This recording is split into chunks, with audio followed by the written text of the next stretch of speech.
تغییر چهره با گریم یا ای آی یا همون هوش مصنوعی. میخوام ببینیم ایشون تبدیل شده به ایشون یا ایشون تبدیل شده به ایشون. خیلی تکنیک جذابیه شخصیت پردازی و تغییر چهره با گریم. البته چند سالی هست میدونیم که حوزه ای آی یا همون هوش مصنوعی وارد سینما و تلویزیون شده. توی هالیوود هنوز کشورهای دیگه زیاد درگیرش نشدن، ولی شنیده ها و حاکی بر اینه که خود بالیوود هم چند تا کار باهاش ساخته، دارن با ای آی سن بازیگرا رو عوض میکنن، تغییر چهره میدن و خیلی کارهای دیگه. ولی خودتون میدونین که این تکنیکی نیستش که همه گیر بشه و ما میخوایم نگران این باشیم که آقا من گیریمور پس این وسط چیکار بکنم. نه عزیزم، چون دو تا اشکال عمده داره این کار با هوش مصنوعی کار کردن. اولیش و مهمترینش اینه که به شدت هزینه بره، چون فریم به فریم بعد روی چهره بازیگر کار کنن و اصولا خیلی هزینه‌ای کمر شکنی داره. به این راحتی ها هر تهیه کننده و پروداکشن زیر بارش نمیره. و دومین مشکلش اینه که زمان بره، گفتم بهتون، چون باید فریم به فریم روش کار بشه و اصولا پست پروداکشنش خیلی طولانی میشه. شاید مثلا برای فیلم سینمایی مجبورشن 5 ماه 6 ماه زمان بذارن فقط برای تغییر چهره. پس به خیلی از دلایل دیگه و همین دو تا دلیل عمده که واسهتون گفتم و ذکر کردم، اصولا هوش مصنوعی وارد نمیشه، مگر اینکه برای کانتنت میکرها یا تولید محتوا کننده ها بیان از این ای آی استفاده کنن که زیاد به کار ما نمیاد. ما الان مبحثمون در مورد کارهای تصویری، فیلم ها و سریال هاست. این شخصیتی که دیدین من تونستم با یه تکنیک از این شخصیت تبدیل به این شخصیتش کنم. حالا چیکارش کردیم؟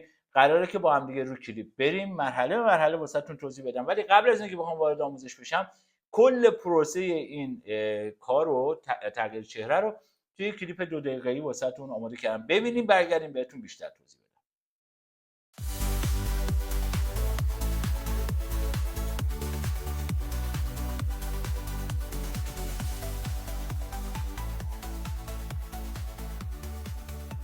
بدم. میخوابه.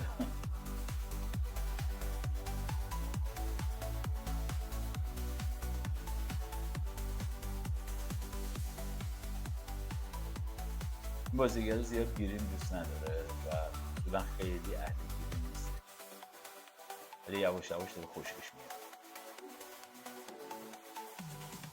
دقت کنید ریاکشنش عوض میشه. لبخند اومد رو لبش. حالا داره اینجا هندونه میزنه زیر بغل.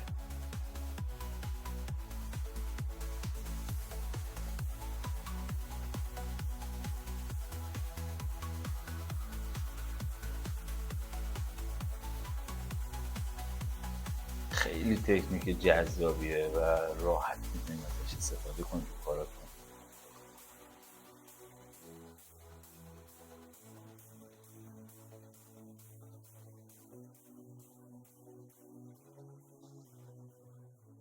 ریاکشن بازیگر رو دیدین؟ اوایلش قشنگ کلا آدم بتی بود که معلوم بود نمیخواد قبول کنه، ولی حالا نگاه کنید قفل شده تو آینه گیری.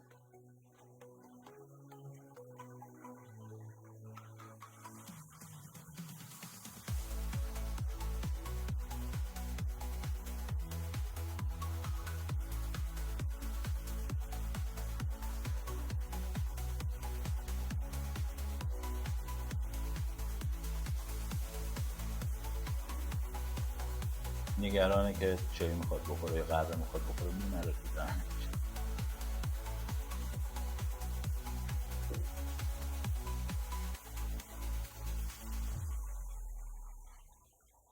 خب کلیپو دیدیم با هم دیگه.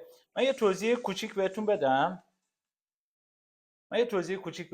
این سبک آموزش رو برای اولین بار ما داریم تست میکنیم دیگه. حس کردم که خیلی زیاد شده، میان دوستان رو صورت خودشون کار میکنن، تغییر چهره میدن، فون میمالن رو صورت خودشون. اینا پره این سوشیال مدیا.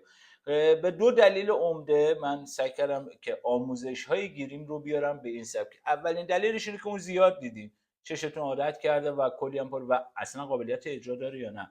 دومین دلیلش این بود، میخوام ببینم اون کارهایی که دوستان توی رو صورت خودشون میکنن یا رو صورت مدل میکنن برای سوشیال مدیا، آیا قابلیت اجرا برای فیلم یا سریال داره یا نه. به این 2 دلیل خیلی مهم من سعی کردم که به این تکنیک میام بهتون آموزش بدم که تکنیک اجرا شده روی صورت بازیگر در پروژه رو بهتون مرحله به مرحله آموزش بدم و با هم دیگه آنالیزش کنیم، بریم جلو و این تکنیک رو یاد بگیریم. امیدوارم که از این سیستم آموزشی هم خوشتون بیاد. اگه نظری هم دارین در این مورد و فکر میکنین که بهتر میشه، مرسی که تو کامنت ها مینویسین که ان بتونیم محتواهای بهتر و پربارتری رو برای شما تولید کنیم. من همین اول کار لازم بگم که این پروژه سال 2023 تولید شد برای یه سریالی به نام اهل الدار برای شرکت جرناس در کشور امارات متحده عربی تولید شد و استاد احمد جسمی تهیه کنندش بود و بازیگرم استاد ناصر حمد، یکی از کمدین‌ها و سوپر استارهای مصری که توی امارات البته زندگی میکنه. که خیلی جالبه بهتون بگم این اتفاقی که رو صورت بازیگر الان شما میبینید در لحظه اتفاق افتاد، توی سناریو نبود و صبح به ما گفتن که یک تغییر چهره داریم، متاسفانه سناریو اضافه شده بهش و بازیگر باید یه تیپ جدید پیدا کنه و ما سعی کردیم که بهترین اتفاق رو در کمترین زمان داشته باشیم. من خودم اصولا خیلی پروتزهای بافتی رو دوست دارم و را دستم یه جورایی، سعی کردم با پروتزهای بافتی تیپو بسازیم. بریم جلو مرحله به مرحله بهتون بگم که چه فوت و فنایی توی اجرای این نوع گریم وجود داره. همینجا یه کوچولو من برمیگردم عقب. میزو میبینین؟ میز گریمو. من پیشنهاد میکنم که میز گریمتون برای اجرای تکنیکاتون حتما نظم داشته باشه، تمیزی خاصی داشته باشه. اصولا من میگم میز یه گریمو شخصیت اون گریمو رو معرفی میکنه. همینجوری آشفته و شلوغ به هم ریخته ذهن آشفته‌ای برای شما میسازه و توی خروجی کارتون خیلی تاثیر داره. میزتون وقتی که نگاه میکنین فکر نکنین من برای ویدیو گرفتم، بچه‌ای که با هم کار کردن میدونن کلا وقتی که من میخوام ریش بچسبونم یا میخوام گیریم کنم باید همینجوری همه چی مرتب و منظم باشه که بتونی مرحله به مرحله هم توی سرعت کار تاثیر میذاره هم توی خروجی کار. خواستم اینم بهتون بگم حتما پروسس‌های بافتیتون و متریالی که نیاز دارین آماده کنین که در زمان اجرا تمرکز فقط روی اجراتون باشه.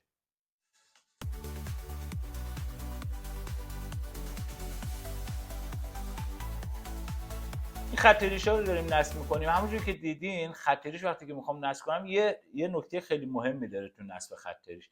حتما با دست خودتون یا از اسیستتون کمک بگیرین. این موی خود بازیگر تو خط ریش رو با یه انگشت بگیریم بالا و بعد خط ریش رو نصب کنیم. چرا؟ که این خط فید بشه، موهای بلند بیاد رو این و یه دست دیده بشه. یا اسیستتون میتونه با اسپاتولت بالا نگه داره و شما بچسبونید. اگه دقت کرده باشین من خودم تو این کلیپ با انگشت خودم گرفتم بالا. یکی از فوتای کوزه‌گری بود که خواستم تو این کلیپ بهتون بگم.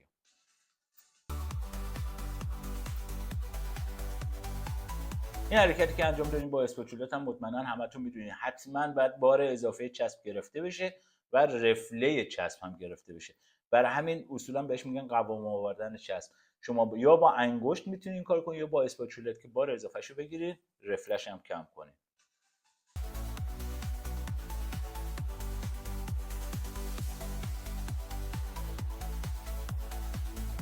خیلی مراقب باشین که قرینه باشه حتما.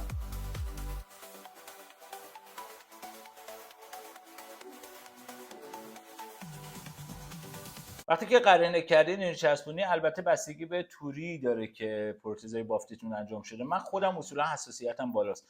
من خط ریشامو با اصولا توریای دارچینی میبافیم یا با سوئیسیان لیس میبافیم که حالا کد مخصوص خودمون رو داریم.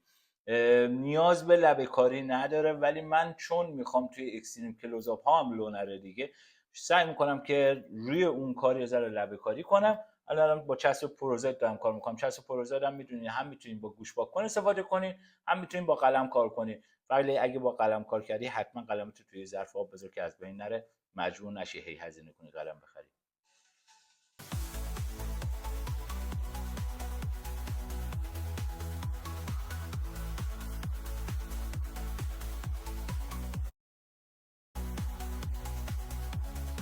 یه نکته دیگه در مورد پروزایت بگم بهتون زمان میبره. همونجوری که دیدین سمت راست بازیگر رو زدم رفتم سمت چپ رو زدم که کاملا خشک بشه. پروزایت باید حتما خشک بشه و شفاف بشه، اون رنگ سفیدش از بین بره تا قدرت چسبندگی بالایی داشته باشه. رفتم اونورم زدم برگشتم، حالا دارم لبه کاری میکنم و نگران زمان نباشید.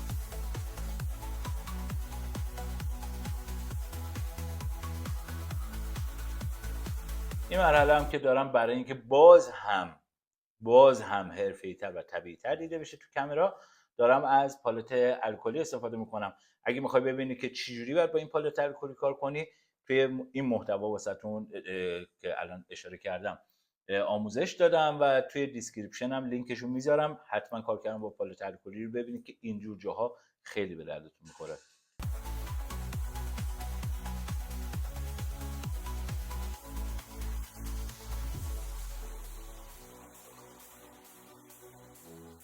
میدونین چرا من اونجا سیبیل رو اول گذاشتم برداشتم بدون چسب؟ برای اینکه میخوام جای دقیق سیبیل رو پیدا کنم اونجایی که میخوام، از اون محوطه بیشتر چسب نزنم بیام بیرون. چون اگه چسبم از خود اندازه پروتزمون بیشتر بیاد بیرون، یه صورت چرکی به اون میده. اگه فون بزنیم یا بخوایم کار کنیم، صورتون خیلی صورت چرکی میشه.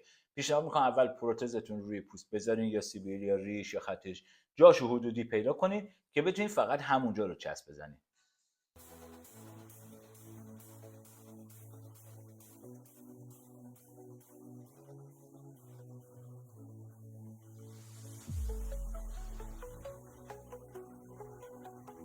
باز هم من اینا رو چسبوندم و همون مثل خط ریش داریم میریم با پروزاید بتونیم لبه کاری کنیم. چون میبینین الان دقیقا اینجاش یه کات داره اول این پروتزمون، باید فید بشه دیگه. اینجور سیبیلا کسی نیست که تیغ زده باشه. منظور برای اینه که اینجاش اصلا تونوکه نداره، کلا 4 تا دونه داره. پس باید از یه حجمی فید بشه تو 2 3 تا تارمون. با پروزاید شروع میکنم لبه کاری کردن این دو تا سیبیل.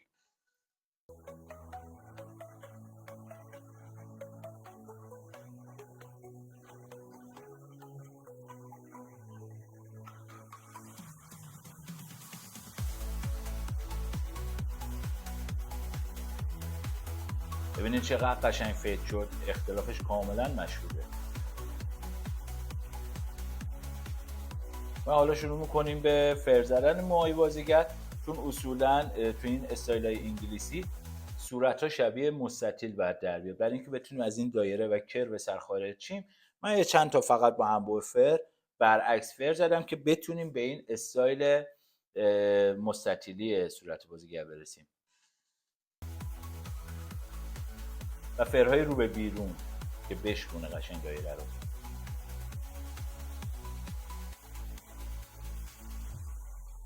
خیلی مراقب حرارت انبوه فرتون باشین، خدای نکرده موی بازیگر نسوزه. و این هم انتهای کارمون. امیدوارم که از این محتوا هم لذت برده باشین. گفتم بازم اگه نظر خاصی دارین در مورد اینجور محتواهای آموزشی و پیشنهادی دارین، ممنون میشم که توی کامنت برامون بنویسین. لایک یادتون نره، منتظر انرژیاتونیم. سابسکرایب کنین، بریم برای آموزش بعدی.